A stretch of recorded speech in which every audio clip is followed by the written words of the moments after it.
സുഹൃത്തുക്കളെ, സഹോദരങ്ങളെ, എല്ലാവർക്കും ന്യൂസ് കേരള TVM-ലേക്ക് സ്വാഗതം. അപ്പോൾ ഗൾഫിലുള്ള പ്രതിസന്ധി ഉടനെയൊന്നും അവസാനിക്കുന്ന ലക്ഷണങ്ങളില്ല. അമേരിക്കയും ഇസ്രയേലും ഒരു വശത്തും ഇറാൻ മറ്റൊരു വശത്തും, ഇറാനെ സപ്പോർട്ട് ചെയ്യാൻ റഷ്യയും ചൈനയും കൂടെ ഉണ്ട് എന്നാണ് പറയുന്നത്. എന്തായാലും ശക്തമായി ഇറാൻ തിരിച്ചടിക്കുന്നു. അമേരിക്കയും ഇസ്രയേലും ചേർന്ന് ഇറാനിൽ ബോംബ് ചെയ്യുന്നു. അവരുടെ ഖാർഗ് ഐലൻഡിൽ വരെ ബോംബ് ചെയ്തിരിക്കുകയാണ് അമേരിക്ക. അപ്പോൾ ഇറാനും വെറുതെ ഇരിക്കുന്നില്ല. ഇറാൻ ചെയ്യുന്നതെന്ന് പറയുന്നത് അമേരിക്കയെ മാത്രമല്ല പ്രകോപിപ്പിക്കുന്നത്, ഗൾഫ് രാഷ്ട്രങ്ങളെയും പ്രകോപിപ്പിക്കുന്നുണ്ട്. കാരണം അമേരിക്കൻ താല്പര്യങ്ങൾ ഗൾഫിൽ എല്ലാ രാജ്യങ്ങളിലും ഉണ്ട്. അപ്പോൾ അവിടെയാണ് അവർ ആക്രമണം നടത്തുന്നത്. പക്ഷേ അതുകൊണ്ട് ഈ മേഖല അസ്ഥിരപ്പെടുകയാണ്. ഈ മേഖല അസ്ഥിരപ്പെടുക എന്ന് പറഞ്ഞാൽ ലോക സാമ്പത്തിക രംഗത്ത് പല മാറ്റങ്ങളും പല പ്രതിസന്ധികളും ഉടലെടുക്കാനുള്ള സാധ്യതയാണ്. ഇപ്പോൾ തന്നെ നമുക്കറിയാം, ഇന്ത്യയിലായിരുന്നാലും ബാക്കിയുള്ള രാജ്യങ്ങളിലായിരുന്നാലും നമ്മുടെ ക്രൂഡ് ഓയിലിൻ്റെ വരവ് കുറയുന്നു. LPG, അതായത് ഗാർഹിക അല്ല ബിസിനസ് മേഖലകളിലുള്ള ഗ്യാസുകൾ വിതരണം ചെയ്യാൻ കഴിയുന്നില്ല, പ്രതിസന്ധി ഉണ്ടാവുന്നു. നമ്മുടെ മണ്ടനായ പ്രധാനമന്ത്രി, വിഡ്ഢിയായ പ്രധാനമന്ത്രി പിന്നെ ഇസ്രയേലിൽ പോയി ആദ്യമായിട്ട് പച്ചക്കൊടി കാണിച്ചിട്ട് വന്ന് ഞങ്ങൾ 140 കോടി ജനങ്ങൾ യഹൂദന്മാർക്കൊപ്പം ഉണ്ടെന്ന്.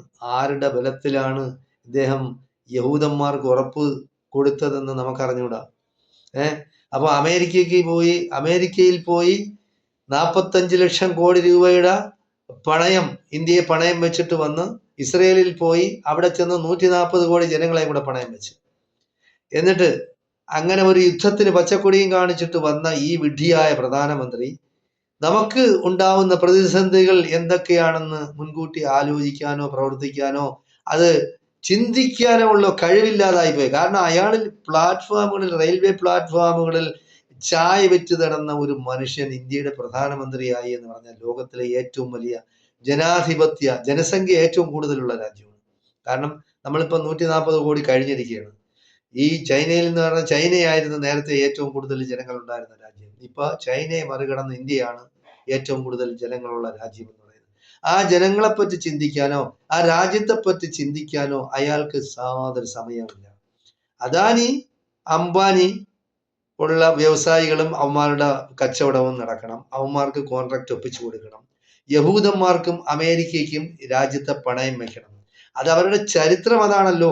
RSSകാർ, സംഘപരിവാറുകാർ എന്ന് പറയുന്നത് പണ്ട് ബ്രിട്ടീഷുകാരുടെ ഷൂ നക്കി അവർക്ക് ഇന്ത്യയെ പണയം വെച്ചു. കാരണം അവർക്ക് ഇന്ത്യയെ ഒറ്റുകൊടുത്തു. അതായത് അവരിൽ നിന്ന് നമുക്ക് സ്വാതന്ത്ര്യം വേണ്ട, അവരുടെ അടിമകളായി കഴിഞ്ഞോളാം എന്ന് പറഞ്ഞവരാണ്. ആ പമ്പര വിഡ്ഢികളാണ് ഇപ്പോ അമേരിക്കയ്ക്കും യഹൂദന്മാർക്കും പറഞ്ഞിരിക്കുന്നത്, ഞങ്ങൾ നിങ്ങളെ അടിമകളായി നിന്നോളാം, ഇറാൻ മൂളികളായി നിന്നോളാം, ഞങ്ങൾ കുനിഞ്ഞ് ഞങ്ങളെ നട്ടല് വളച്ച് നിന്നോളാം എന്ന് പറഞ്ഞ് അവർക്ക് കൊണ്ടുവന്നു. അതിൽ നിന്നുണ്ടാകുന്ന നേട്ടം എന്താണ്? ഇന്ത്യക്കാർക്കോ ഇന്ത്യ എന്ന് പറയുന്ന മഹാരാജ്യത്തിനോ ഉണ്ടാകുന്ന നേട്ടം എന്താണ്? അമേരിക്കയെയും ഇസ്രയേലിനെയും താങ്ങിയാണ് ഒരു നേട്ടവും ഉണ്ടാവില്ല. ഒരു നേട്ടം ഒരിക്കലും ഉണ്ടാകുകയില്ല.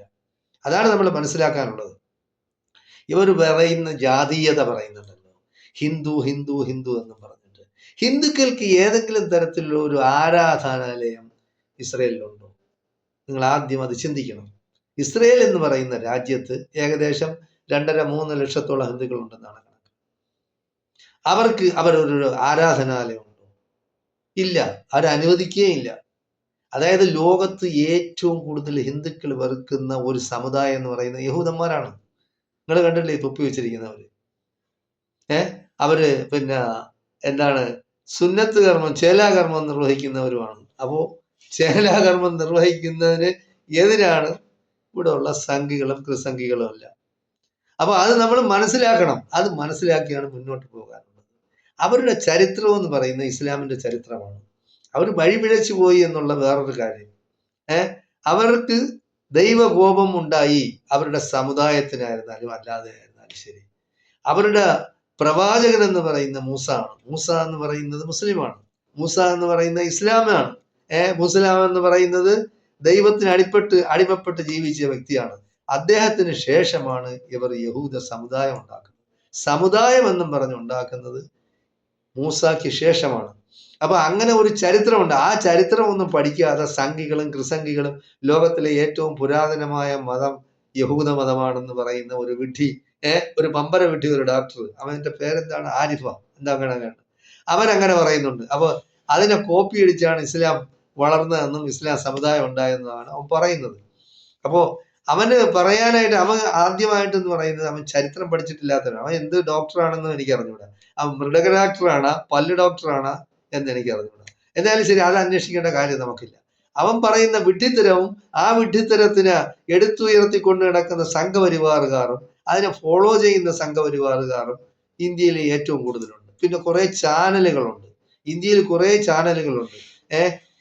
പിന്നെ എന്താണ്, ഇപ്പോ ഇന്ത്യയിലുണ്ടായ LPG പ്രതിസന്ധിക്ക് പരിഹാരം കാണാൻ വേണ്ടി ഇന്ത്യ പടക്കപ്പലിനെ അയച്ചു. ഹോർമസിൽ നിന്ന് കടലിടുക്കിൽ കൂടെ നമ്മുടെ പ്രകൃതിവാദവും മറ്റതും മറിച്ചും വഹിച്ചുകൊണ്ടുള്ള ഷിപ്പുകൾ വരുന്നുണ്ട്. ആ ഷിപ്പുകൾ അകമ്പടി സേവിച്ചുകൊണ്ട് നമ്മുടെ കപ്പൽപ്പട വരുന്നുണ്ട്. എന്താ ബുദ്ധിയില്ലാത്ത മണ്ടന്മാര്. ലോകത്തിലെ ഏറ്റവും വലിയ വിമാനവാഹിനി കപ്പലാണ് അബ്രഹാം ലിങ്കൺ.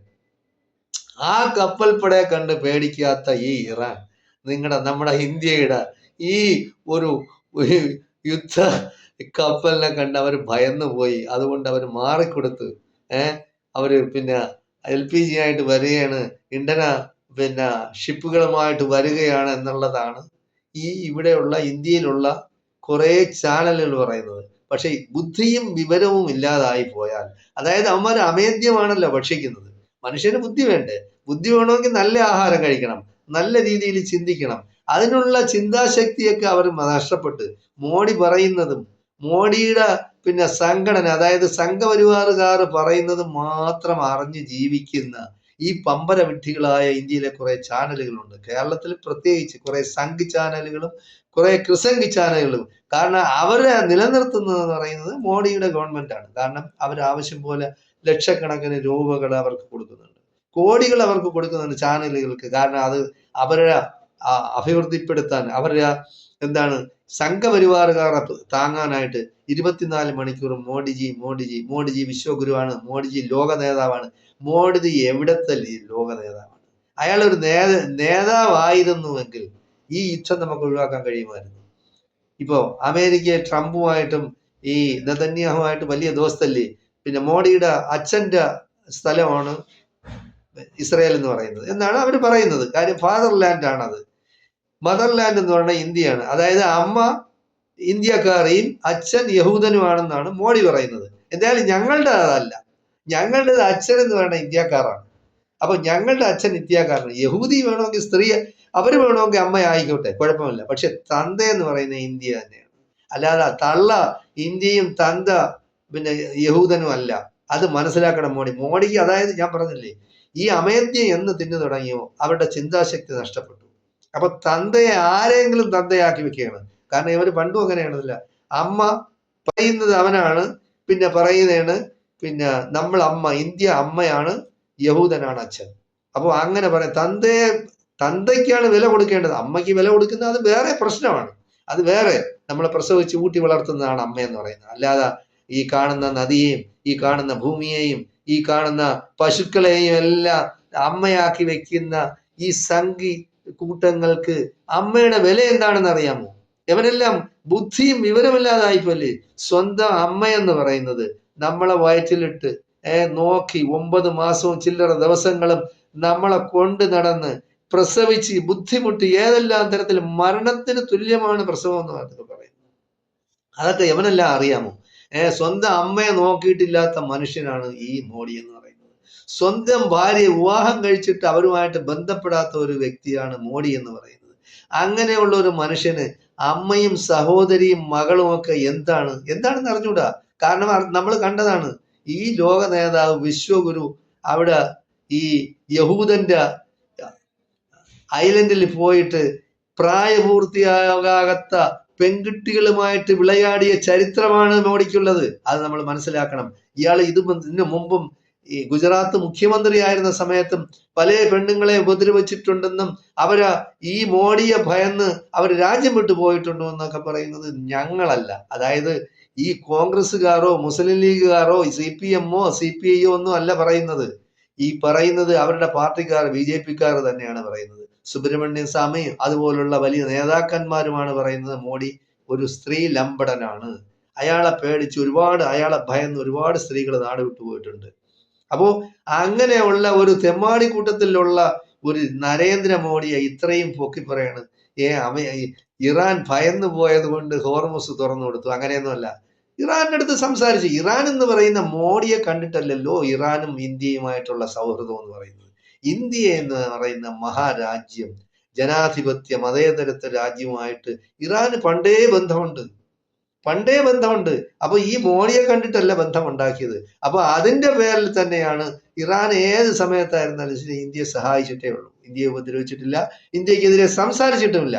ആ സൗഹൃദവും സ്നേഹവും പിന്നെ നിലനിന്ന് കാണാനാണ് ഇറാൻ ആഗ്രഹിക്കുന്നത്. ഇറാൻ എന്ന് മാത്രമല്ല, ലോകത്തിലുള്ള ഒരു മുസ്ലിം രാജ്യങ്ങളും ഒരു ഗൾഫ് രാഷ്ട്രങ്ങളും ഇന്ത്യക്കെതിരല്ല, ഇന്ത്യക്കെതിരായിട്ട് നിന്നിട്ടുമില്ല.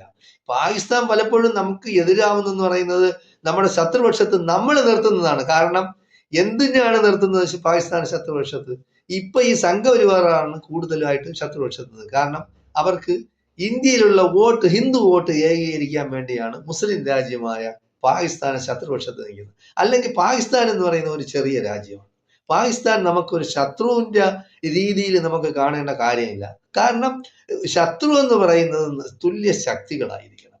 അതായത് നമ്മളെക്കാൾ ഒരു 20% പോലും ശക്തമില്ലാത്ത ഒരു രാജ്യമാണ് പാകിസ്ഥാൻ. ഇപ്പൊ പാകിസ്ഥാൻ്റെ അടുത്ത് ചോദിച്ചാൽ പറയാം ഇന്ത്യയെ അവരെ അടിക്കും, മറ്റത് മറിച്ച്. കാരണം അങ്ങനെയാണ് അവർ പഠിച്ചു വെച്ചിരിക്കുന്നത്. എന്തായാലും ശരി, പാകിസ്ഥാൻ എന്ന് പറയുന്നത് ഒരു ശത്രുപക്ഷത്ത് നിർത്താൻ പറ്റിയ ഒരു രാജ്യമൊന്നുമല്ല. അപ്പോ അവരെ നമുക്ക് സൗഹൃദത്തിൽ കൊണ്ടുപോയി നമ്മുടെ ചുറ്റുവട്ടത്തിലുള്ള അയൽക്കാര, അതായത് ബംഗ്ലാദേശ് ആയാലും പാകിസ്ഥാൻ ആയിരുന്നാലും ശ്രീലങ്ക ആയിരുന്നാലും അഫ്ഗാനിസ്ഥാൻ ആയിരുന്നാലും ഇങ്ങനെയുള്ള ചെറിയ ചെറിയ രാജ്യങ്ങളെ നമ്മളെ കൂടെ നിർത്തുകയാണ് വേണ്ടത്. അല്ലാതെ ശത്രുതയും വിദ്വേഷവും ഉണ്ടാക്കി അവരെ നമ്മുടെ ശത്രുപക്ഷത്ത് ചേർക്കാനായിട്ട് വിട്ടുകൊടുക്കുകയല്ല ചെയ്യേണ്ടത്.